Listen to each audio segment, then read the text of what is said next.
En la pantalla vemos la expresión general de una operación aritmética muy simple y allí se indica que todas las medias conocidas están representadas por esa operación que llamamos la media racional. Esa operación siempre produce un valor medio o intermedio entre los valores extremos del conjunto, siempre y cuando todos los denominadores tengan el mismo signo. De lo contrario, se convierte en un operador general que produce otros valores igualmente útiles, pero en otras instancias. Entonces, apenas empezamos con una operación aritmética muy simple y ya estamos viendo aquí algo que seguramente usted no vio en la escuela, ni en la primaria ni en la universidad. ¿O estoy equivocado? Es curioso, ¿no? Esa sencilla operación, pero usted no la vio en ningún aula de clase. Las medias aritméticas, armónicas, geométricas, ponderadas, etc., es decir, todas las medias, así como operaciones fundamentales como las fracciones continuas, las funciones racionales de aproximación de Padé, entre muchas otras, todas son expresiones de esa operación de la media racional. Más detalles al respecto aparecen en otros videos de este canal y en mis libros, como lo que se muestra en la pantalla ahora. Y claro, muy probablemente usted conoce acerca de las medias aritméticas, armónicas, ponderadas, así como las fracciones continuas, pero las conoció o se las enseñaron como conceptos aislados, operaciones aisladas. Es decir, nunca relacionadas por un mismo nexo natural inteligible que las englobe. Es bueno recordar que nuestro cerebro funciona muy distinto cuando se trata de cosas que responden a un orden general, que se puedan relacionar fácilmente entre sí, en contraposición a cosas que aparezcan aisladas, desconectadas, heterogéneas, que respondan al azar o al caos, o que su apreciación sea relativa, es decir, que dependa de cómo la perciba cada quien. Vamos a revisar ahora la aritmética de esa media racional, un concepto aritmético elemental y general que nunca nos enseñaron en la escuela. Si la media aritmética, como lo dice en la pantalla, es el resultado de la media racional de un conjunto de valores que tienen todos sus denominadores iguales, y la media armónica es el resultado de esa operación cuando todos los numeradores son iguales. Entonces es lógico preguntarse qué ocurre si en lugar de hacer todos los numeradores o denominadores iguales, hacemos solamente o igualamos solamente subgrupos de ellos, conformando una especie de cadena. Una alegoría de ese caso sería la cadena de ADN, con números, claro, en lugar de proteínas. En ese sentido, en la pantalla se observa ahora un conjunto de tres valores ABC, dispuestos en tres arreglos distintos.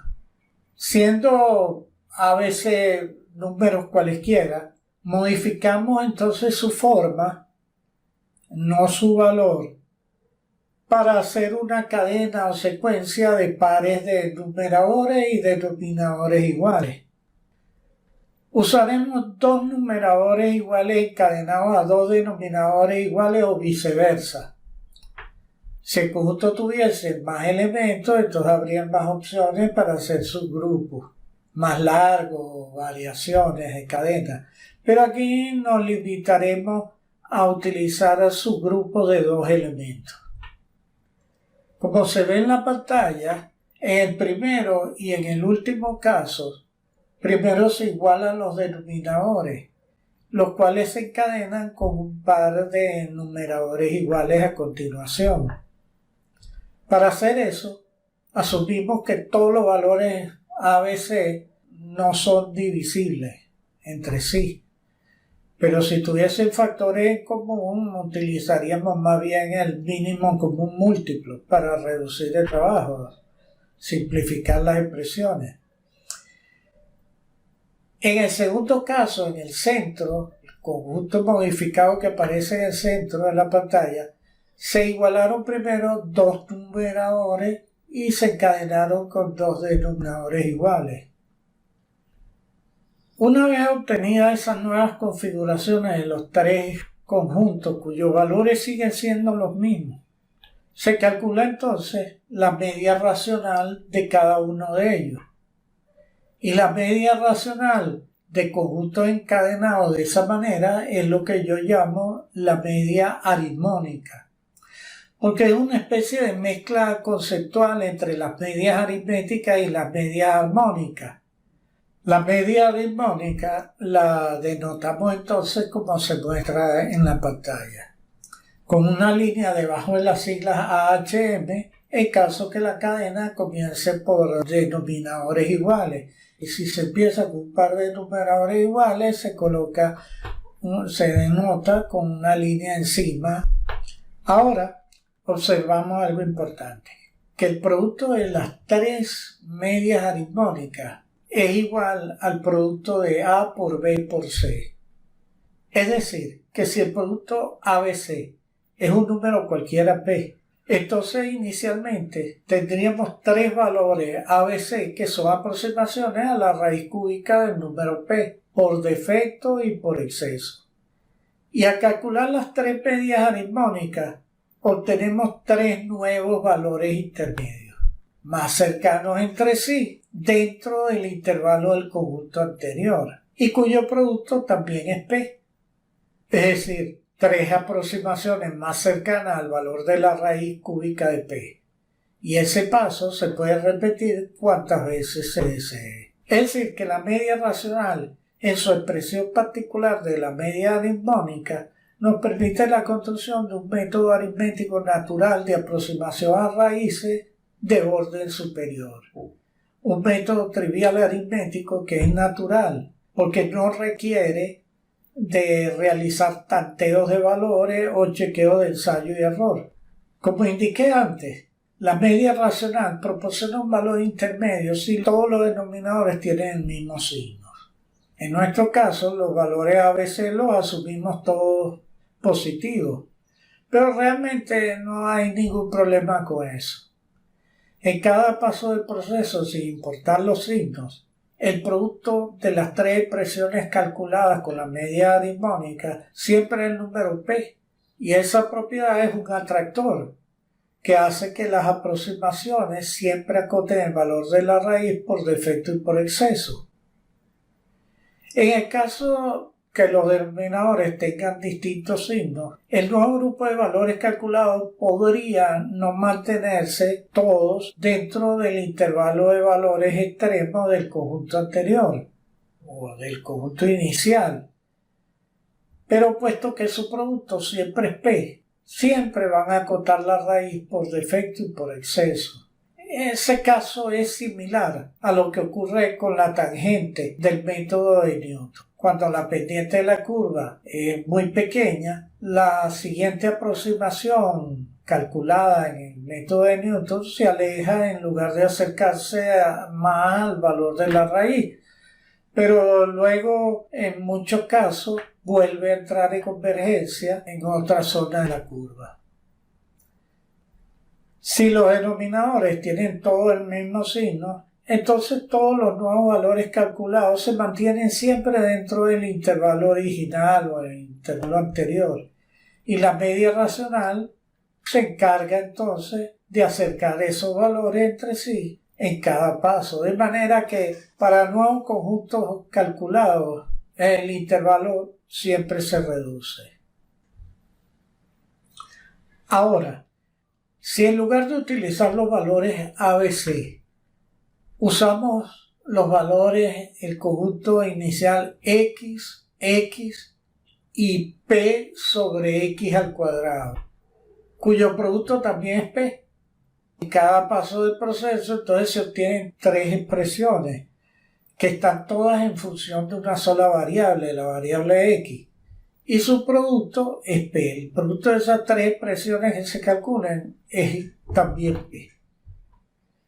Cualquiera de esas tres funciones puede ser utilizada para aproximar el valor de la raíz cúbica como funciones de iteración. Y eso se realiza de la siguiente manera. Se asume un valor estimado de x, ¿okay?, como aproximación inicial. Se introduce ese valor de x en la función y el resultado se usará como la siguiente aproximación x sub i, repitiendo ese proceso iterativo con esa misma función todas las veces que se desee. Si se continúa ese proceso en otros pasos y se hallan otras expresiones más complicadas, cada uno de esos grupos van a converger sucesivamente en velocidades cuadráticas y las siguientes cúbicas, cuárticas, etc. Resumiendo, mediante la más simple aritmética, como hemos visto, es simplemente sumar, se consiguen funciones de aproximación a la raíz cúbica con cualquier velocidad de convergencia, iguales a la obtenida mediante el cálculo infinitesimal, y también otras distintas, nuevas, con igual o mejor convergencia. Eso ya ha sido indicado en otro video del canal que ahora indico en pantalla. En el primer paso del proceso, una de las expresiones corresponde al método de Newton, la otra al método de Halley o Householder, y la tercera es una nueva función de convergencia cuadrática. Entonces, la pregunta aquí es obvia. ¿Por qué el sistema educativo no nos enseñó algo tan trivial en la escuela? Se trata de métodos aritméticos de orden superior que generan no solo las funciones de iteración obtenidas mediante el cálculo infinitesimal, sino también otras distintas y mejores. Métodos que pueden ser extendidos a la ecuación algebraica general y que además pueden ser expresados en forma matricial. Todo eso ya yo lo he referenciado en otros videos y también aparece en la publicación de mi libro.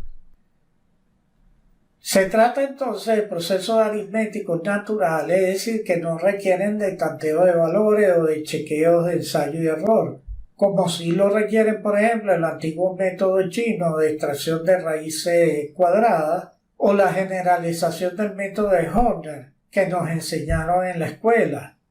Entonces, ¿por qué imponernos métodos aislados y complicados basados en ensayo y error, en geometría y otros artificios distintos a la aritmética natural, a la ciencia de la cantidad? Esos son métodos de tanteo, que además son una pesadilla cuando se trata de aproximar raíces superiores a la raíz cuadrada. Sin embargo, vaya las veces que yo tuve que escuchar alabanzas de los profesores hacia esos métodos.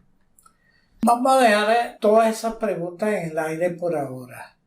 Veamos cómo se ubica el proceso aritmético natural de todas estas medidas armónicas dentro del sistema cartesiano en el área del cálculo infinitesimal. En la pantalla observamos varias líneas de importancia. Sobre el eje X colocamos los valores de las funciones armónicas correspondientes al valor X sub i. Trazamos una línea desde el punto en la curva que corresponde al valor X sub i con los valores de las funciones en el eje X. Y esa línea la extendemos hasta el eje Y y hallamos sus intersecciones con el eje Y. Por ejemplo, la aproximación X sub i más 1, calculada con la media aritmónica que coincide en este caso con la media aritmética, es el mismo valor que nos da la tangente de Newton, es decir, el método de Newton. La otra aproximación X' sub i más 1 corresponde a la media armónica y pertenece a la línea que va desde el punto en la curva hasta el punto fijo con valor menos 3p en el eje Y. Esa línea coincidirá con la tangente del método de Newton cuando x sub y sea el valor de la raíz. La tercera aproximación, x' sub y más 1, pertenece a una línea que va desde el punto en la curva hasta un punto en el eje y, que viene a ser la media aritmética de los puntos en el eje y que corresponden a las líneas que definimos anteriormente. Esa es la mejor aproximación de las tres y tiene convergencia cúbica. Ahora le damos movimiento a la gráfica, movimiento continuo, para que se vea qué ocurre con las líneas a medida que el valor x sub y se acerca al punto donde la curva corta al eje x, es decir, al valor de la raíz cúbica. La animación mostrada no pretende en absoluto indicar cómo es paso a paso el proceso de iteración de cada función. Simplemente estamos colocando cómo se ubican todas esas líneas para cualquier valor x sub y. Ahora, considerando que la cantidad existe antes que todos esos algoritmos, evidentemente el proceso basado en la media racional es anterior a cualquier otra concepción. Y eso es relevante, porque quiere decir que pudo haber marcado un rumbo distinto en la filosofía de las matemáticas y la ciencia. Porque los procesos de aproximación a raíces, los métodos numéricos, siempre fueron la espina dorsal de las matemáticas a lo largo de toda la historia. Entonces, en matemáticas, toda esa pretendida sustitución de los principios naturales preestablecidos en la cantidad, como los que acabamos de ver ahora tan sencillos, sustituyéndolos con artificio de ensayo y error, con geometría de infinitesimales, transformaciones, campos y espacios multidimensionales independientes, etc. Todo eso lo que nos da es una imagen distorsionada y piezas desarticuladas en un mundo de azar.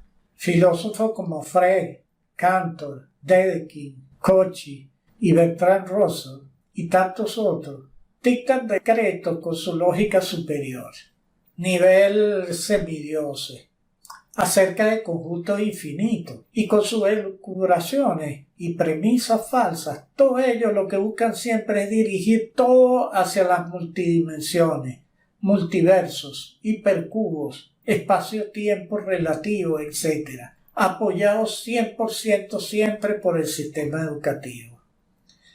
Y luego plantean una unificación de todas esas elucubraciones y teorías aisladas. Hablan de unificación, sí, pero unificación con tal que sea alrededor del relativismo, la multidimensionalidad y el azar. De otra manera, no les interesa la unificación. En un futuro video también hablaremos de las aberraciones impuestas en el concepto de la cantidad, la paradoja de Russell y los transfinitos de Cantor. Otros temas, como los conocidos cortes de Dedekind, la secuencia de Cauchy, para la definición de los números irracionales, y ya lo comenté en otro video que aparece en pantalla. Los métodos de ensayo y error en matemáticas fueron utilizados desde tiempos ancestrales debido a la incapacidad que tuvieron de encontrar métodos naturales como estos, inexplicablemente. Pero ahora pretenden hacer ver que no se trataba de incapacidad, sino que no existe ningún orden natural, contrario a lo que acabamos de ver en este momento.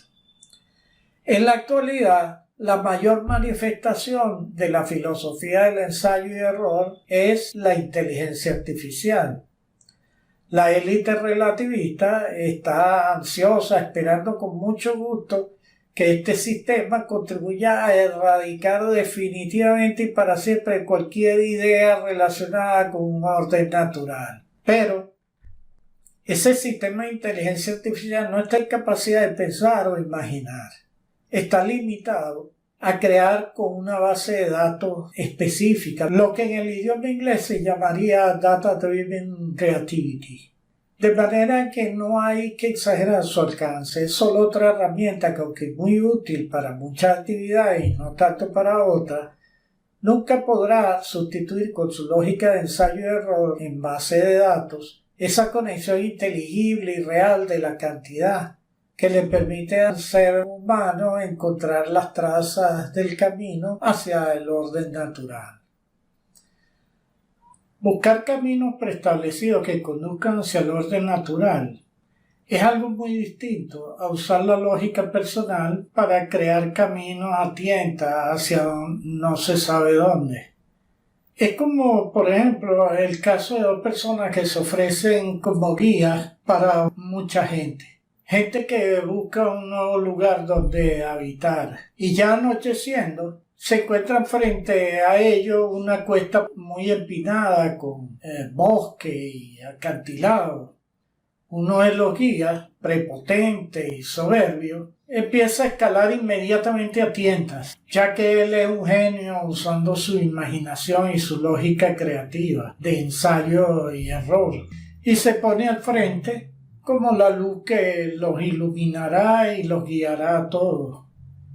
Mientras tanto, el otro guía se coloca en modo de observación, despeja algunos arbustos que haya por ahí y empieza a buscar pistas que le indiquen la existencia de algún camino ya construido hacia la cima.